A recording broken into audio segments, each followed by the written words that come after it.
ก็ส่วนหลายเขาจะพาเบิ่งเกี่ยวกับราคาอ่าสินค้าเนาะราคาสินค้าแต่ละอย่างแต่ละชนิดในปัจจุบันพี่น้องเอ้ยช่วงเดือนกุมภาปี2026ให้ทุกท่านได้เบิ่งในอ่าเขตอีสานตอนล่างพี่น้องเอ้ยเขตอำเภอคูเมืองจังหวัดบุรีรัมย์นั่นเองเกี่ยวกับราคาสินค้าในปัจจุบันจะพาเบิ่งอยู่ที่ตลาดคลองถมนี่เองเนาะ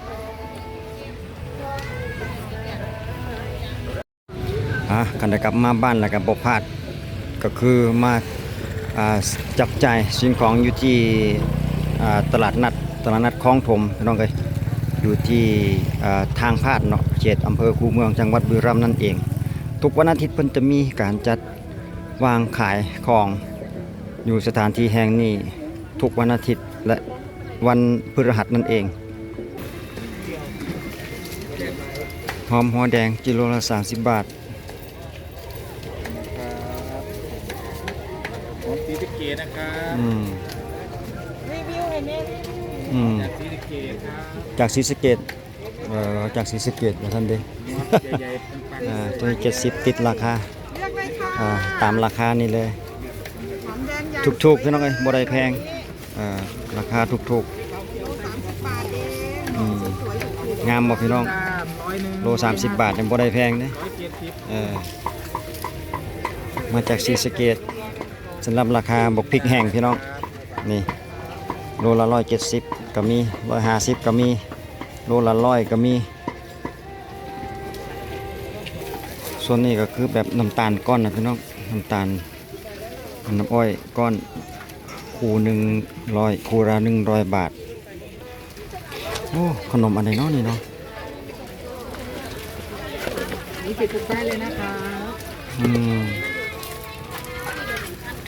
ไส้หวาน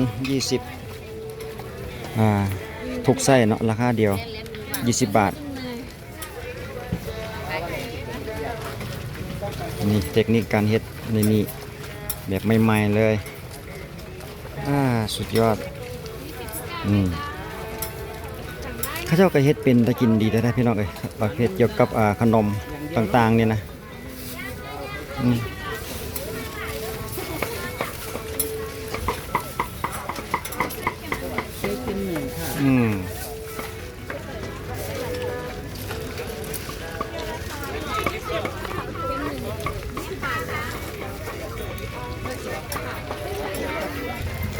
ประเภทเกี่ยวกับราคาสินค้าสู่กันฟัง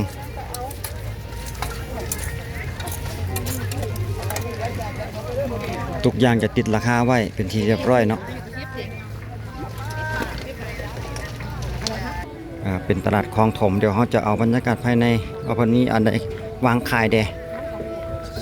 สำหรับผ่านมาปีกว่าจังได้มาเห็นสถานที่แห่งนี้ครับพระเจ้าก็บ่ผ่านเนาะถ้าว่าได้มา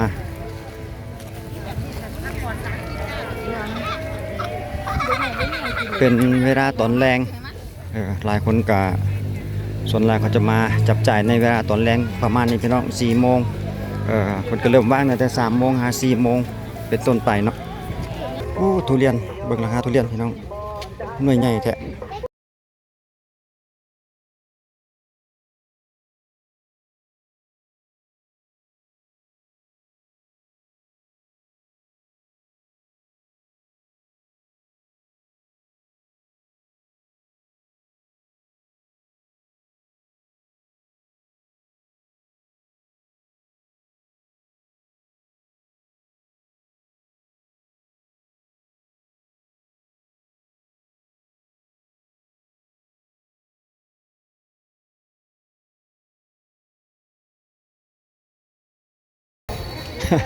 เบิ่งเทคนิคเพิ่นปอกทุเรียนพี่น้องสุดยอดอาชีพของเพิ่นเอาลูกชิ้นมาเบิ่งราคาลูกชิ้นทางด้านนี้มาเฮ็ดเป็นถุงไว้ติดราคาเรียบร้อย30 บาท 35ใส่กรอกหมูเนื้อ6 คอ50 บาท13 คอ100 บาทอยู่ใส่ละ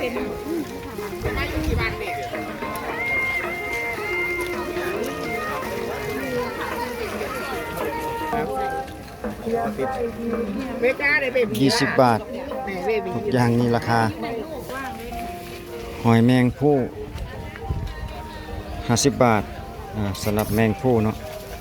แต่หอยแครงว่านั้นเห็นราคา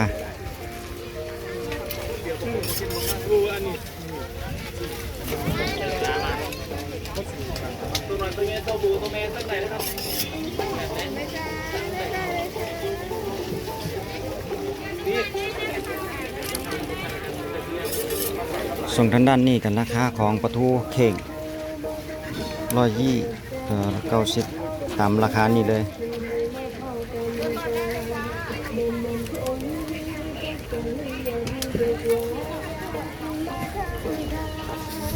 เริ่มที่35 3 แพ็ค100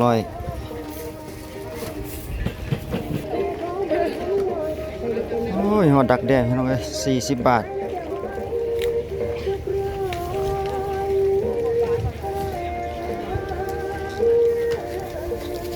เอาเป็นว่าสรุปแล้วตามนี้เลยพี่น้องตามราคานี่เลยเนาะ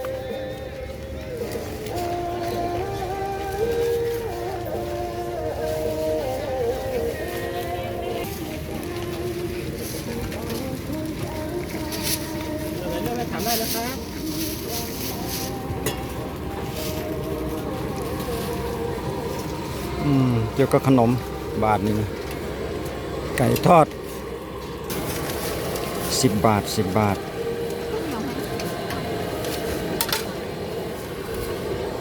ชิ้นละ10 บาทของหวานน้ำหวาน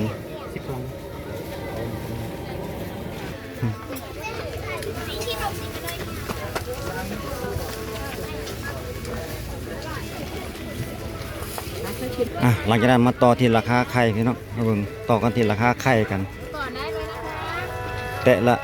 110 120มีหลายราคานี่เนาะอันนี้ไข่เป็ดจะแพงกว่าไข่เป็ดจะแพงกว่าเนาะ140ตัวเฮ็ดเป็นถุงไว้ก็มีถุงเบอร์1เบอร์3ได้3นะเขียวปิด10 บาททุกอย่าง10 บาทเกี่ยวกับผักสดๆ